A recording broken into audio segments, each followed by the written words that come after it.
I was like you. Olivia Newton-John, pop music's sweetheart of the 70s.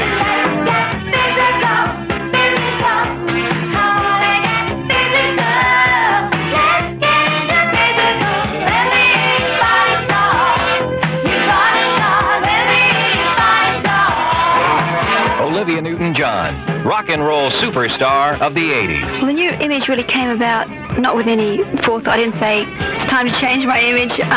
Those things, I think, just happened along with your personal life. Now I don't mean to make you frown.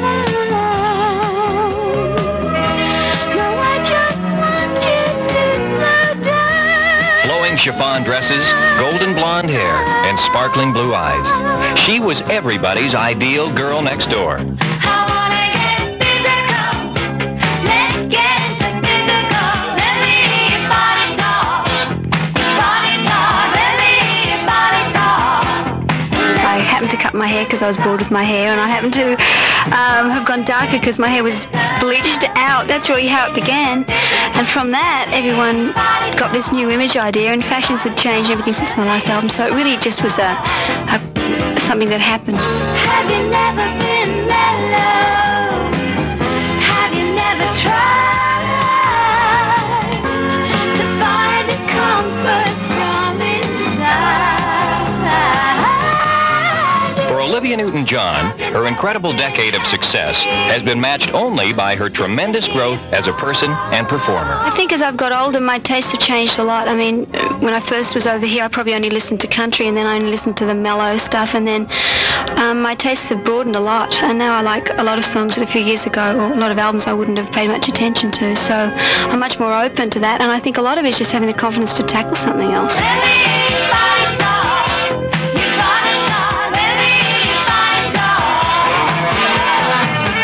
This is a different style for me a little bit too, a little stronger than I was before. For the next 2 hours, we'll join Olivia Newton-John as she traces her life from Melbourne, Australia to Malibu Beach, California. And we'll hear all the music, mellow to physical, that has made her the top female performer in the world today. Olivia Newton-John, making a good thing better. Red Sox. The year is 1953.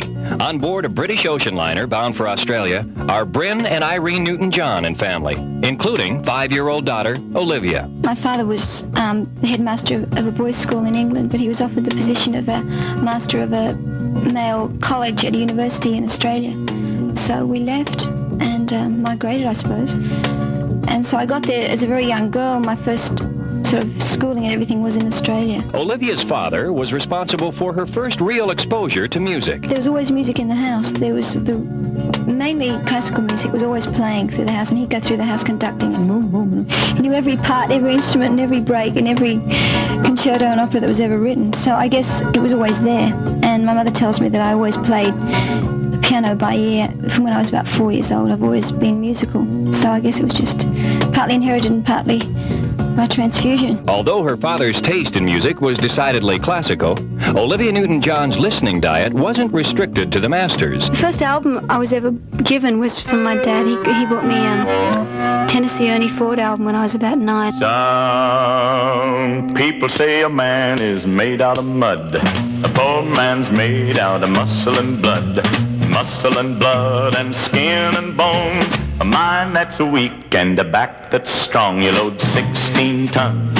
What do you get? I used to listen to the radio all the time, and I knew all the top 40 songs from when I was pretty young. I could sing them all. I used to sing them for my friends, and all the Connie Francis songs. Sorry now. Purple People Eater. It was a one-eyed, one-horned, flying purple people eater. And all those Pet Clark things.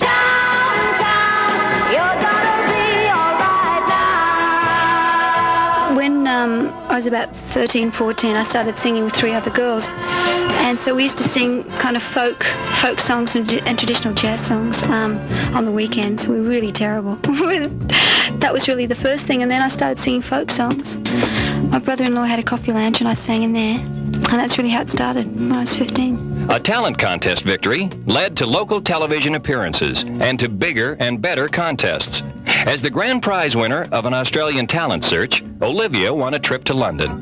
But as she explains, she was in no hurry to make the trip. Well, I stayed in Australia for another year and did a bit more of schooling. Then I realised that I wasn't going to do anything at school, so I left and went into television full time and did an afternoon show and a pop show and things. And then at the end of that year, my mother said, come on, you've got to take this trip now or you'll lose it. So I didn't want to go. I was a typical Australian kid, didn't want to leave home at all.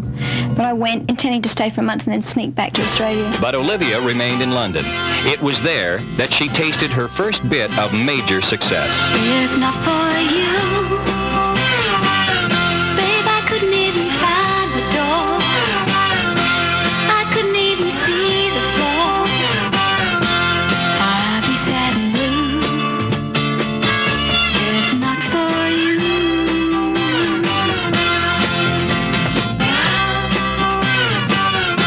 If not for you, babe, the night would see me wide awake. The day would surely have to break. It would not be new if not for you.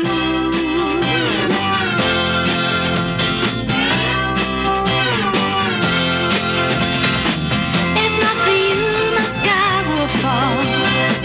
Rain would gather too. Without your love, I'd be nowhere at all. I'd be lost if not for you.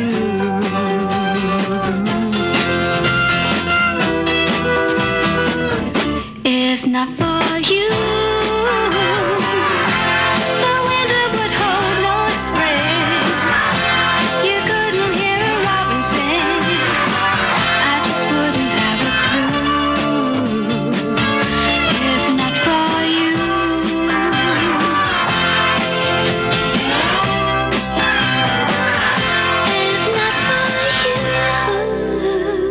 Cliff Richard was one of the biggest influences in my career, really. I recorded with him. We had the same manager, and he was looking for someone to do a duet with. And he tried it with me, and thank goodness it worked. Our voices went well together, so I was a guest on his television show and sang that. And also, I just recorded a single. That was If Not For You. So we started working together regularly. I became a regular on his series, and I worked with him on tour, and I learned an awful lot from him. He's an extraordinary singer and a very professional and a nice person. From him I learned that you can be all those things, you know, you don't have to be temperamental or difficult or anything, you know, he's great. Cliff Richard. I wasn't doing any great, I mean, obviously it was a favour, but it wasn't a great favour really. She looked fantastic, she sang beautifully, and so it was an enhancement for my show. Olivia's recording of If Not For You had reunited her with an old friend from Australia, John Farah, a guitarist who would go on to write many and produce all of Olivia's hit records. Farah recalls their early days in Australia and how coincidence landed him the job as Olivia's producer. We met in Australia, well, it must be 16 years ago. We were both involved in a television show there called The Go Show. Olivia appeared sort of every other week, I think, on it, and I was in the band that supplied all the backing tracks for the show. And then Olivia went to England. She won a talent quest, and the girl I later married, Pat, won a talent quest as well. They went to England, and then a group in England asked me to go over to England and form a group with them. While I was in the group, one of the group members and myself started to produce Olivia's records. Olivia continued to appear on Cliff Richard's television show and racked up enough hit records in England to be named Best Female Vocalist 2 years in a row. But it wasn't until 1973 that she landed her second hit in America with Let Me Be There. Wherever you go, wherever you may wander in your life, surely you know I'll always want to be there, holding your hand and standing by to catch you when you fall, seeing you through in everything you do. Let me be there in your mind.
biggest hit record over here, apart from If Not For You, was Let Me Be There. And as far as I was concerned, it was just a good song. I didn't know that it was a country song per se, and that you had country charts and R&B charts and gospel charts. To me, it was just a song. And when I got over here and they said, oh, you're number such and such in the country chart and number so and so in the pop chart, I didn't know what they were talking about. I really wasn't aware of a distinction. But when we discovered this distinction, and I found out that my acceptance initially was country, therefore we cultivated, a country market for myself, and luckily for me it crossed over, and then I was able to broaden out and do all kinds of music. But in the beginning I was glad to have any label as long as people knew who I was. The public soon became aware of who she was. When her first album hit the stores, the cover picture made it very clear that Olivia Newton-John was not the latest trio from England. And the pretty young lady with the hyphenated name released another country-flavored song that climbed into the top 10. You came when I was happy in your sunshine. I grew to love you more each passing day. Before too long I built my world around you, and I prayed you'd love enough of me to stay. If you love me, let me know. If you don't, then let me go. I can take another minute of the day without you in it. If you love me, let it be. If you don't, then set me free. Take the chains away, they keep me loving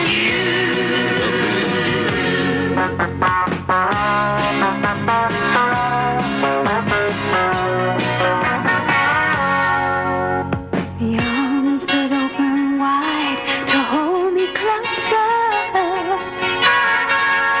the hands that run their fingers through my hair, the smile that says hello, it's good to see you. Anytime I turn around to find you there, it's this and so much more that makes me love you. What else can I do to make you see? You know you have whatever's mine to give you, but love affair for one can never be. If you love me, let me know. If you don't, then let me go. I can take another minute of the day without you in it. If you love me, let it be. If you don't, then set me free. Take the chains away, they keep me loving you. Olivia talks honestly about love, collects a couple Grammys, and mellows out when we continue. Take the chains away, they keep me loving you. Newton-John's career was in high gear. She had won a Grammy for Best Female Country Vocal with Let Me Be There. And that success paved the way for her first #1 record. Maybe I hang around here a little more than I should. We both know I got somewhere else to go. But I got something to tell you that I never thought I would. But I believe you really ought to know.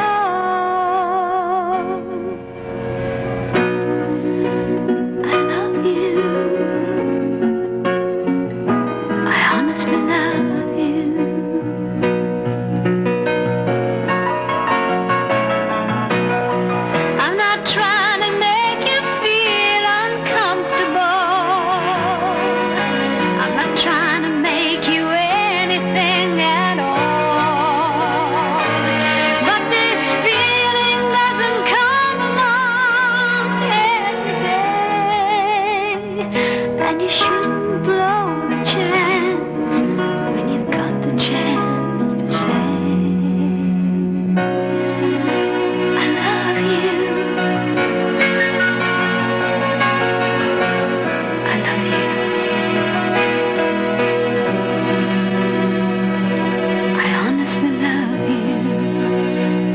Olivia's vocal performance on I Honestly Love You was filled with so much emotion, it's a safe assumption that she was singing it with someone particular in mind. His identity remains a secret, but not her trick for singing a love song with conviction. I don't know, when I recorded it, that was the first take, and the song had really moved me anyway. It was I think it's one of those songs that the lyrics grabbed me from the first time I heard it. I couldn't believe I'd found it. No one else had it, you know. I think, you know, everyone has a guessing game as to who I was singing it for, or was I singing it for anybody. And if I think about it now, I can't really remember what I was thinking of when I did it, but I probably was. But even if it wasn't for anyone in particular, I think I have probably a lot of singers do this. You put yourself in the position of what you're singing about. Even if you've never experienced it, you know what it must be like, or you transfer the feelings of someone else you've seen go through it. Wherever the inspiration may have come from, Olivia Newton-John's vocal performance on I Honestly Love You landed her a Grammy. And both she and her producer, John Farah, won an additional statue for Record of the Year. But as Farah explains, the significance of that event wasn't completely understood at the time. Yeah, I mean, I was thrilled afterwards, but I didn't really know what a Grammy was at the time. I was working in a club in England with the Shadows the night of the Grammys, and Olivia was on tour in a bus somewhere. It was not till we came to America that we appreciated the significance of that. It gives me quite a kick. Yeah. The successes of 1974 spilled over into the new year with another #1 song, a tune written by John Farah. He recalls a late-night bus trip that gave birth to Have You Never Been Mellow? Well, that song came out of a tour that I think was Olivia's first American tour, and we toured universities in the Midwest in an old tour bus, and took a band that we picked up in Minneapolis with us. And the guys in the band were always talking about being mellow. So that's about the only story I can give you. I mean, it just seemed like a nice word, so I went home to England and wrote a song about it. Have You Never Been Mellow remains one of Olivia Newton-John's favorites to this day. That song is a classic song, really. The first time John played it to me, I couldn't believe it. It was fantastic. I love the line, have you never let someone else be strong? It's like you're always too busy relying on yourself. You've never let anyone love you, I think maybe is what he's saying. But I think the melody is fabulous anyway, but the words are really special. There was a time when I was in a hurry as you are. I was like you. There was a day when I just had to tell my point of view. I was like you. Now I don't mean to make you frown. No, I just want you to slow down.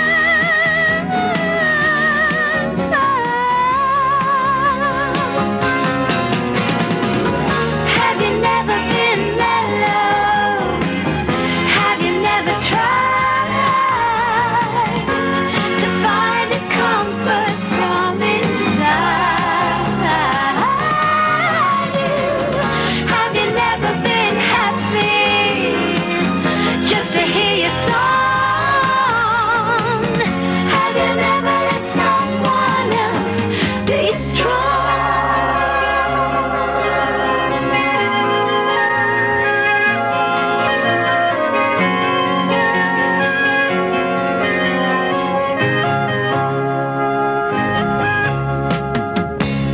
running around as you do, with your head up in the clouds? I was like you. Never had time to lay back, kick your shoes off, close your eyes. I was like you. Now you're not hard to understand.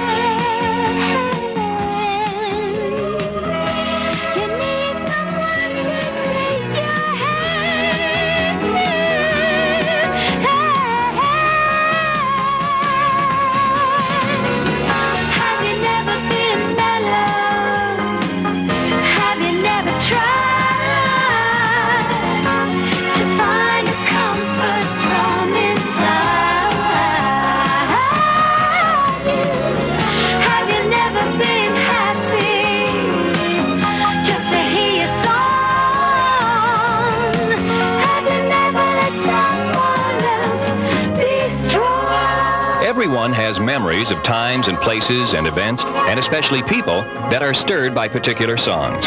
When an old familiar tune is heard, old emotions come flooding back. Recognizing that fact, Olivia Newton-John had a good hunch that Please Mr. Please might be a hit song when she decided to record it. I'm sure everyone who's ever been in love, generally you have a song with the person that you're in love with at the time. If you hear that song again, even if it's 5 years later or 10 years later, it'll bring back a memory. I think that song really hit home. It must have hit home to a lot of people, I think. It did to me. In the corner of the bar there stands a jukebox with the best of country music, old and new. You can hear your 5 selections for a quarter, and somebody else's songs when yours are through. I got good Kentucky whiskey on the counter, and my friends around to help me ease the pain, till some button-pushing cowboy plays that love song.